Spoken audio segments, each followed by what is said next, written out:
আজি সংবাদ মাধ্যমৰ জৰিয়তে আমি কেইটামান বিষয়বস্তুৰ ওপৰত স্পষ্টীকৰণ দিব বিচাৰিছোঁ। প্ৰথম, যোৱা 29 নৱেম্বৰ তাৰিখে আমাৰ বড়োলেণ্ড সচিবালয়ত যিটো ঘটনা সংঘটিত হ'ল, সেই ঘটনাটো খুবেই দুৰ্ভাগ্যজনক। কিন্তু এই ঘটনাটোৰ আলম লৈ BTC প্ৰধান হাগ্ৰামা মহিলাৰীয়ে যিটো তুলঙা মন্তব্য কৰিছে আৰু ইয়াৰ লগত হাঁৱৰ খাই যি EPPLক তেওঁ দোষাৰোপ কৰিব বিচাৰিছে, বদনাম কৰিব বিচাৰিছে যে EPPL দলে এই ঘটনাৰ লগত জড়িত আছে। গতিকে আমি তেখেতৰ যিটো তুলঙা মন্তব্য বা তেখেতে যিটো অপযোগ দিছে, ইয়াক আমি মছৰপুৰ জিলা কমিটি EPPL তৰফৰ পৰা আমি নিন্দা কৰিছোঁ, গৰিহণা দিছোঁ। কাৰণ তেনেকুৱা এটা ঘটনাটো কোনোৱে নিবিচাৰে, কিন্তু সেই ঘটনাটো তাত যিটো ঘটিল, ক'বলৈ গ'লে তাত সেইদিনাখন তাত প্ৰশাসন আছে, তাত চৰকাৰখন তেওঁ নিজে চলাই আছে। গতিকে প্ৰশাসন আৰু নিজে চৰকাৰখন চলাই থকাৰ পিছতো তাত যিটো ঘটনা সংঘটিত হ'বলৈ পালে, ইয়াৰ বাবে দায়ী কিন্তু তেওঁ নিজেই, কাৰণ তেওঁ কণ্ট্ৰল কৰিব নোৱাৰিলে। আৰু দ্বিতীয়তে তেওঁ যি আমাৰ EPPL দল আৰু এপছু, EPPL মানে এপছু আৰু এপছু মানে EPPL বুলি যিটো তেওঁ কথা কৈছে, এইটো সম্পূৰ্ণ ভিত্তিহীন। কাৰণ এপছু এটা সুকীয়া এটা জাতীয় সংগঠন হয়, বড়ো জনগোষ্ঠীক নেতৃত্ব দি আহিছে। আৰু EPPL দল এটা ৰাজনৈতিক দল, আৰু এই দলত বিভিন্ন জাতি জনগোষ্ঠী ইয়াত অংশগ্ৰহণ কৰি BTRৰ উন্নয়নৰ হকে কাম কৰি আহিছে। গতিকে এইখিনিতে আমি এপছু আৰু EPPL কোনোপধ্যে এক হ'ব নোৱাৰে।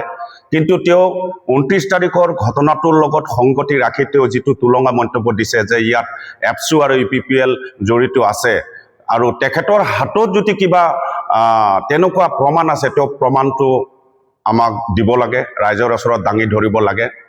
গতিকে যদি তেখেতৰ হাতত কোনো প্ৰমাণ নাই, গতিকে তেখেতে যাতে তেনেকুৱা উপলুঙা মন্তব্য আগ নবঢ়ায়, তাৰ কাৰণে আমি মছৰপুৰ জিলা EPPL তৰফৰ পৰা তেখেতক আমি আহ্বান জনাইছোঁ। কাৰণ যোৱা 5টা বছৰত আমাৰ প্ৰমোদ বড়োৰ নেতৃত্বত যি ধৰণে ইয়াত আমাৰ চৰকাৰখন চলি আছিল, সেই সময় ইয়াত কোনো আন্দোলন নাছিল, কোনো ৰেলী নাছিল, কোনো প্ৰটেষ্ট নাছিল। ইয়াত এটা শান্তিৰ পৰিৱেশ বিৰাজ কৰিছিল। কিন্তু হাগ্ৰামা মহিলাৰীয়ে চৰকাৰ গঠন কৰা 2 মাহৰ পিছতে ইয়াত শান্তি ভংগ হৈছে, ইয়াত জনসাধাৰণে শংকাত ভুগিবলৈ আৰম্ভ কৰিছে। আৰু ইয়াত যিটো এটা পৰিৱেশ সৃষ্টি হৈছে যে পূজা পৰ্বণত যি ধৰণৰ, উৎসৱত যি ধৰণৰ ইয়াত মদ ভাং জুৱা ইয়াত অনুষ্ঠিত হয়, যি জুৱা অনুষ্ঠিত হয়, যি মদ ভাং চলে, আৰু এই পৰিৱেশটোৱে সমাজখনক বিনিষ্ট কৰিছে। আজি আমাৰ BTCৰ যুৱ প্ৰজন্মৰ ভৱিষ্যত ধ্বংস হৈছে।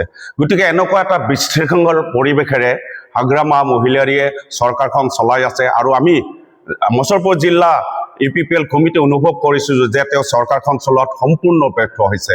গতিকে তেওঁ ইয়াৰ বাবে যি পৰিৱেশ সৃষ্টি হৈছে BTCত, ইয়াৰ বাবে হাগ্ৰামা মহিলাৰী নিজে দায়ী।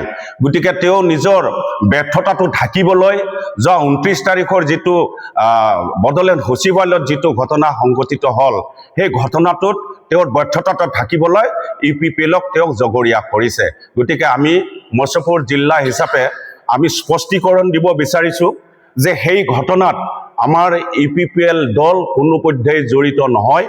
আৰু যদি তেওঁ কিবা প্ৰমাণ আছে, কিবা তথ্য আছে, সেইখিনি আমি তেখেতক দাঙি ধৰিবলৈ আমি প্ৰত্যাহ্বান জনাইছোঁ। আৰু যদি নাই, তেতিয়াহ'লে সমাজখন মানে বিচলিত হ'ব পৰাকৈ তেওঁ যাতে উপলুঙা মন্তব্য তেওঁ আগ নবঢ়ায়, তাৰ কাৰণে আমি তেখেতক আহ্বান জনাইছোঁ। আৰু আমি EPPL তৰফৰ পৰা স্পষ্টীকৰণ দিছোঁ যে যোৱা 29 তাৰিখৰ যিটো ঘটনা, সেই ঘটনাটোত আমাৰ EPPL দল কোনোপধ্যে জড়িত নহয়।